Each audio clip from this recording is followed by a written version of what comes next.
My name is Keith Miller.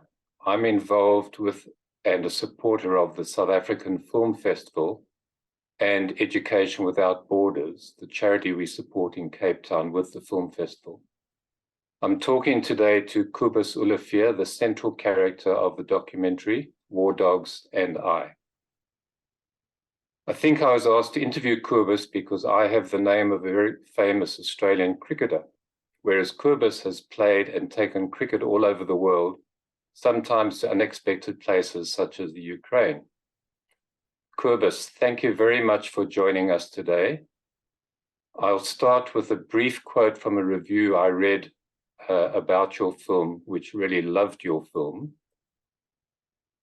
The director, Stefan Enslen, adeptly weaves together the themes of perseverance, faith, and the resilience of the human spirit in his storytelling. Kobus Olivier exemplifies unwavering determination in the face of daunting challenges.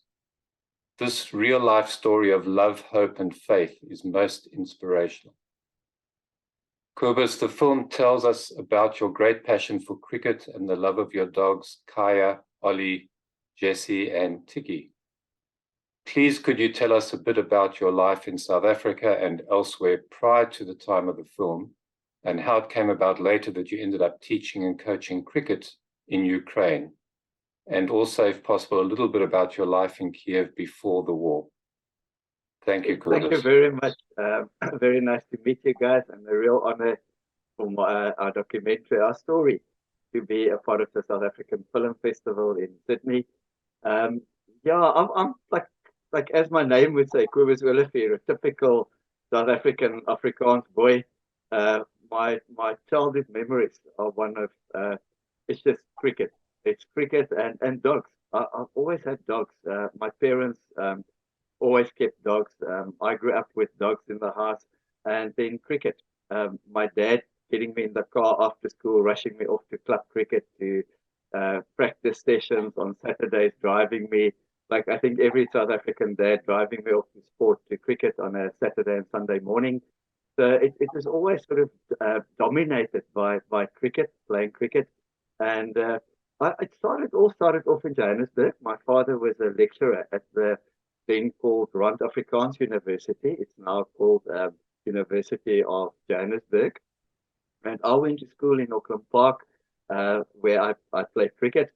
And I started playing club cricket at the age of 14 at Pirates Cricket Club in Johannesburg. And I could have gone to Rand Afrikaans University and study for free because my dad was a lecturer there. But we chose to rather pay and send me to Stellenbosch University because Eddie Barlow was the coach at the time at Stellenbosch University. So we wanted for my cricket to develop. We thought I'll be better off at Stellenbosch University. So I studied there for 3 years. I got my I graduated in physical education, played cricket for the university, and then I did my HDE, Higher Educational Diploma at the University of Cape Town, where I graduated or got my diploma in 1984. I then started teaching at various schools in Cape Town. I started off at Sea Point School, later on Bishops, then Wynberg, and I ended up at Wetzler Highlands, where I was director of sport. In between, it was always cricket. Saturdays, weekends, playing cricket, club cricket in the Western Cape. I then got an opportunity to work at UCT again. I started off as a director of cricket and rugby there. So in the winter, I would manage and administer the rugby at UCT. Alan Solomons was the coach at the time, and John Dobson, who's now the Stormers coach. They were the coaches. I was director of rugby in the winter, and in summer, I was director of cricket. We had people like Graham Smith playing for us.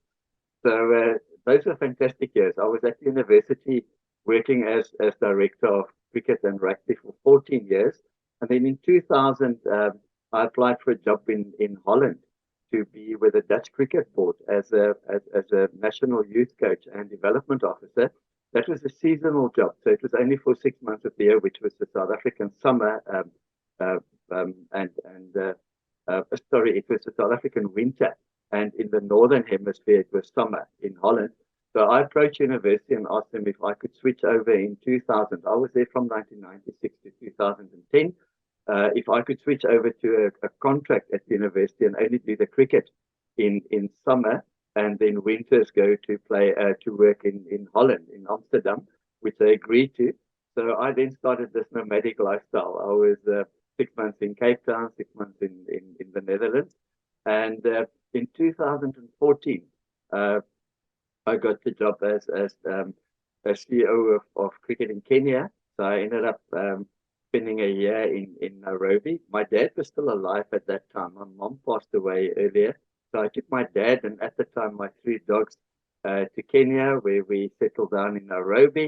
And I was there for about a year. Unbelievable experience. I took the Kenyan cricket team to 2 World Cup qualifying tournaments in Dubai.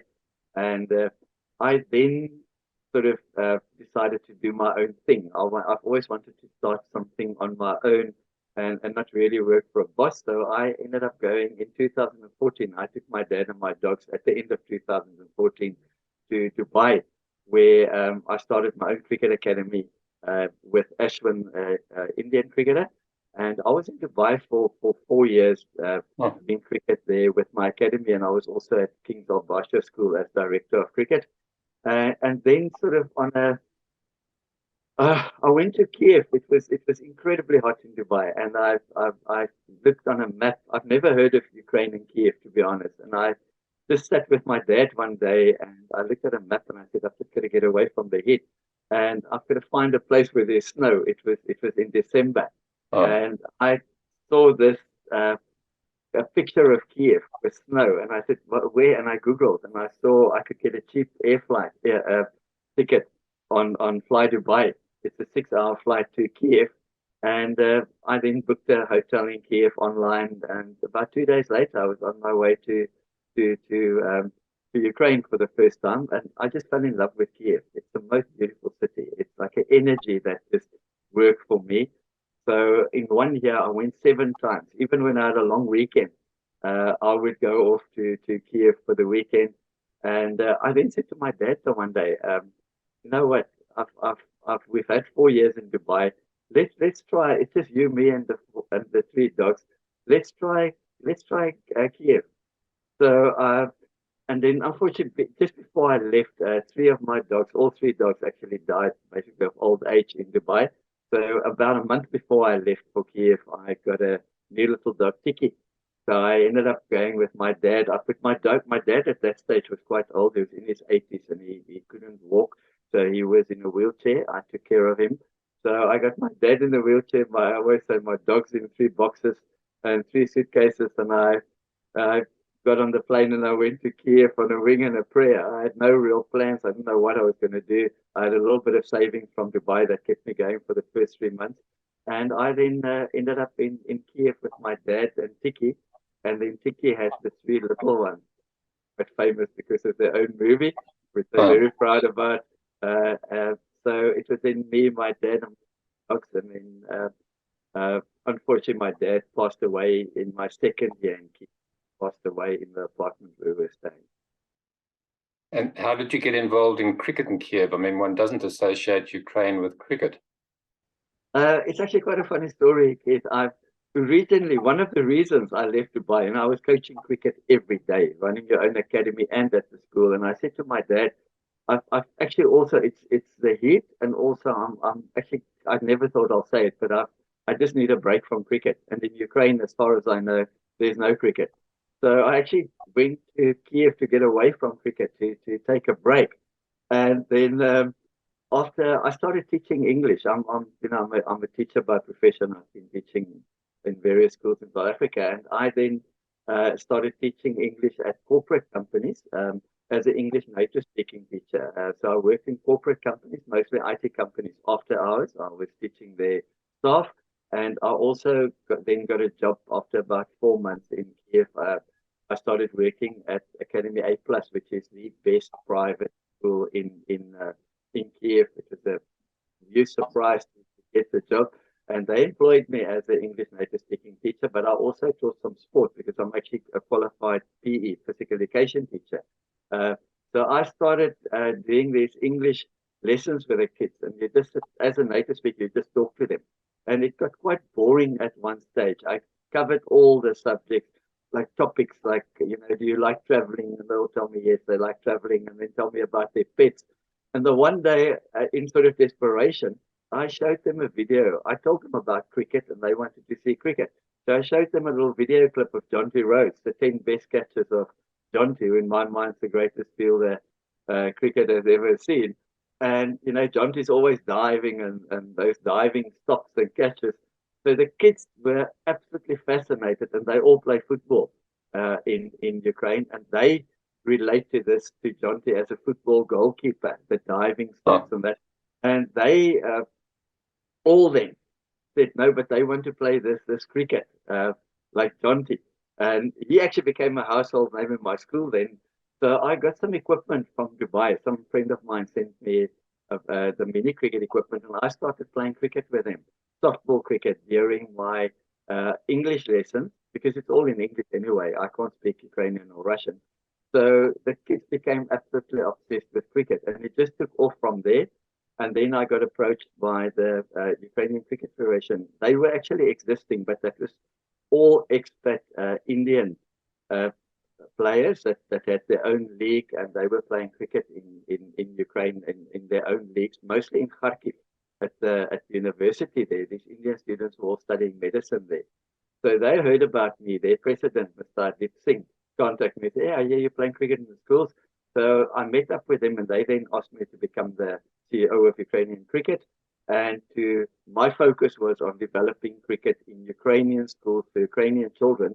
And I started doing these holiday camps during the summer holidays, which is a 3-month holiday in Ukraine.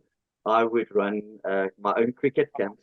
I'm a level 3 cricket coach, and there were no other ICC certified coaches in Ukraine. I was the only coach. So I started on my own with this cricket program. And in the end, I had, when I left, when the war broke out, I had more than 2,000 Ukrainian children went through my cricket program, and they've never seen cricket before until I started coaching them. So I had a fantastic program going, and we were in the process of applying for membership to the ICC for Ukraine to become an ICC associate member when the war broke up, and it's now been postponed till after the war.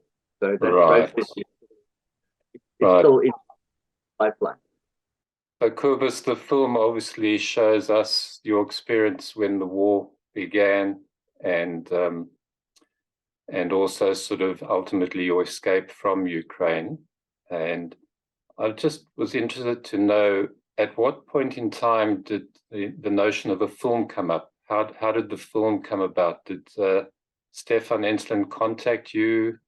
I know that things went a little bit viral at a certain point in time, and you were communicating a lot with people in different parts in South Africa and other areas. Could you tell us a little bit about that process of what happened and how the film came about?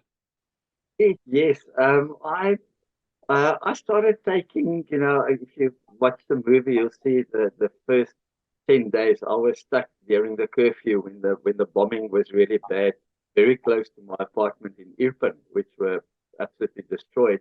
I was about 15 minutes drive away from Irpin, which is it's sort of in the outskirts of Kiev, and that's where the real the attack on Kiev took place there. The Russians came with soldiers, and they were stopped when they were going to invade Kiev. They were stopped at Irpin, and for about 10 days, the war of Irpin took place, and Irpin was completely destroyed, and a lot of soldiers and civilians died there. But that was right next to Nifty, where I was staying. So I could hear these explosions that sounded like it's in my apartment. I took a lot of videos from my balcony of explosions, of smoke at night. The sky was just orange from these explosions. And this sort of went viral. I started posting that on Instagram, and I've never been a social media guy. I didn't have time for that. So I had a Facebook and Instagram accounts, but I posted probably one picture a month of my dogs and the kids in the school. And then I started posting these little videos. And even when I was stuck in my bathroom, I barricaded my window up. I had a studio apartment, so my windows, I barricaded it with mattresses and cushions for if there's an explosion near me and the glass should shatter, that me and the dogs don't get hurt by the glass. And then the only room with a separate, like a door that I could close in my little studio apartment was my bathroom. So I stayed there for 10 days with all food and water. And I couldn't go down in the bomb shelters because they wouldn't allow me with 4 dogs. They said I can only take 2. So that was not an option. I would never leave 2 dogs behind. So I was the only one in my whole complex of apartments that it was a huge complex that was there at night, and that when the sirens went off and there were attacks, I was stuck in my apartment in this huge complex. It was only me and my dogs in the bathroom. So these little videos, I started making these videos, and afterwards I actually thought about it and understood. Actually, my way of, I really didn't think we were going to make it out of there. I thought, it's a matter of time, and the Russians are going to break through Irpin, and then my apartment is right in their way to get to the central part of Kiev. And I thought we were going to die there. So I made my peace with that, and I wanted to leave something behind that my friends and people at least could see sort of what was happening there. So I started making these videos, and then Stefan Ensland, he heard about it on KFM for 5 mornings. Darren Simpson had me on KFM morning show at 10 minutes past 7. And I was on his show in the mornings, and you just heard these loud explosions and that, and people were quite shocked that this guy sitting talking with these explosions around him. So Stefan heard about it one morning. He's from Cape Town, and he was in his car, and he heard me on the KFM show, and he then contacted me on Instagram. And he said, Kobus, your story has sort of really touched people's hearts in South Africa. There were articles in quite a few of the newspapers and in the media, News 24 and that. So Stefan said, I want to do a documentary of your story. And he then started, obviously could only use the pitch that I sent him. So it was very difficult for him, this project, to produce a movie where he's not on site. He's sitting thousands of miles away in South Africa. So he relied on the footage I sent him, and he spent hours editing all this footage to try and get it into a documentary. And then they got, for 7 days, Stefan got a company in Zagreb that actually did the interviews with me. They've done in Zagreb, and a little bit of my life after the war when I got to Zagreb, which you'll see in the documentary. So Stefan then, I still can't believe he put this together, because that's a huge challenge for a producer. But he put this documentary, which I absolutely love the story of my dogs.